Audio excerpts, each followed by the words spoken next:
శ్రీ గురుభ్యో నమః.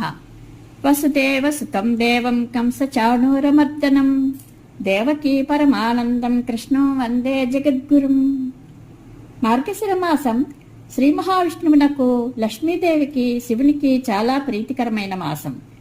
భగవద్గీతలో బృహత్సామ తథా సామ్నాం గాయత్రీ ఛందసామహం మాసానాం మార్గశీర్షోహం ఋతూనాం కుస్మాకరం అని శ్రీకృష్ణ భగవానుడు తన విభూతులలో భాగంగా మాసాలలో మార్గశిర మాసం తానే అని చెప్పాడు.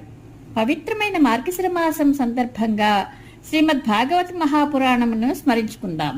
శ్రీమద్ భాగవతము వేదమనుడి కల్పవృక్షము నుండి వెలువడిన మధుర ఫలము. అది అమృతమయము, రసపరిపూర్ణము. యోగ పుంగవులకు నిలువటద్దమైన సుఖమహర్షి ముఖారవిందము నుండి జాలువారినది. శ్రీమద్ భాగవతము వేదవ్యాస మహాముని ప్రణీతము. వేదవ్యాస మహాముని బ్రహ్మసూత్రములను, అష్టాదశ పురాణములను లోకమునకు అందించిన పుణ్యపురుషుడు. అంతేగాక ఆ మహానుభావుడు సర్వధర్మములకును నిలయమైన శ్రీ మహాభారత ఇతిహాసమును సంస్కృతమున రచించి లోకవిఖ్యాతిని పొందెను. అయినను ఆ పుణ్యాత్మనకు శాంతి లభింపకుండుటచే దేవర్షి యగు నారదుని ప్రేరణతో శ్రీమద్ భాగవతమునకు అక్షరాకృతినిచ్చి తాను తరించి లోకములను తరింపజేసెను. శ్రీమద్ భాగవతమునందు 12 స్కంధములు కలవు. పరిత్రాణాయ సాధూనాం వినాశాయ చ దుష్కృతాం ధర్మ సంస్థాపనార్థాయ సంభవామి యుగే యుగే. దుష్ట శిక్షణకై, శిష్టరక్షణకై, ధర్మమును స్థాపించుటకై ప్రతి యుగమునందును అవతరించుచుందును అని శ్రీకృష్ణ భగవానుడు తెలిపియుండెను. అందులకై ఆ పరమాత్మ అనేక అవతారములను తాల్చియుండెను. ఆ అవతార విశేషములన్నీను శ్రీమద్ భాగవతమునందు మనోజ్ఞముగా వర్ణింపబడినవి. భగవంతుని లీలలు మంగళకరములు, ముక్తి సోపానములు. ఆయన లీలలు భక్తుల కథలతో ముడిపడి ఉంటాయి. భాగవతమునందు ప్రధానముగా పవిత్రములైన భక్తుల కథలు, భాగవత ధర్మములు, భగవంతుని దివ్యమైన లీలలు, రూపగుణ ప్రభావములు విస్తారముగా వర్ణింపబడినవి. భావవస్య భగవాన్. భావవసుడు భగవంతుడు. భావప్రధానమైనది, ప్రేమ ప్రపూరితమైనది భక్తి.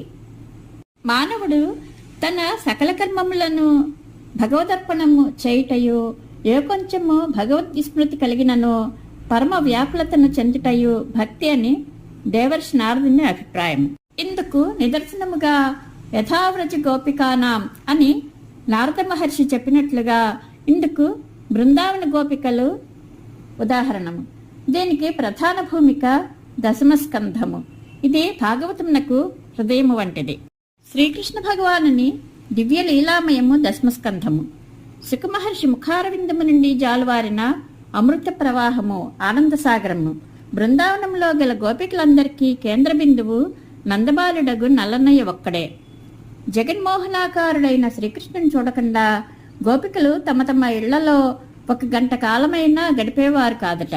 ఏదో ఒక నెపంతో యశోదమ్మ ఇంటికి పరిగెత్తుకుని వెళ్ళి ఆ యశోదాకిశోర్ని అందచందాలను, బోసినవ్వులను, ఆటపాటలను చూసి మురిసిపోవటమే వారి తపస్సు, ఉపాసన, పూజ అన్నీను.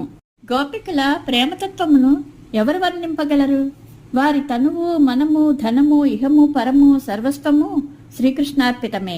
రేయనక పగలనక అనుక్షణము శ్రీకృష్ణ చింతనమే, అతని గుణగానమే, సర్వత్రా అతని అవలోకనమే. కానీ వారికి వేరేదీనూ లేదు. శ్రీకృష్ణుడు సంపూర్ణంగా మావాడని నమ్మిన వారు బృందావన గోపికలు. గోపికల పట్ల శ్రీకృష్ణుని మదాత్మికత్వ అభిమానము. అనగా గోపికలకు ఆత్మను అయినవాడను నేను, వారందరూ నా స్వరూపులు అనే అభిమానం ఉన్నది. శ్రీమద్ భాగవత మహాపురాణ పఠనము ముందుగా దశమస్కంధము శ్రీకృష్ణుని ప్రాదుర్భావంతో ప్రారంభించుట ఆచారము.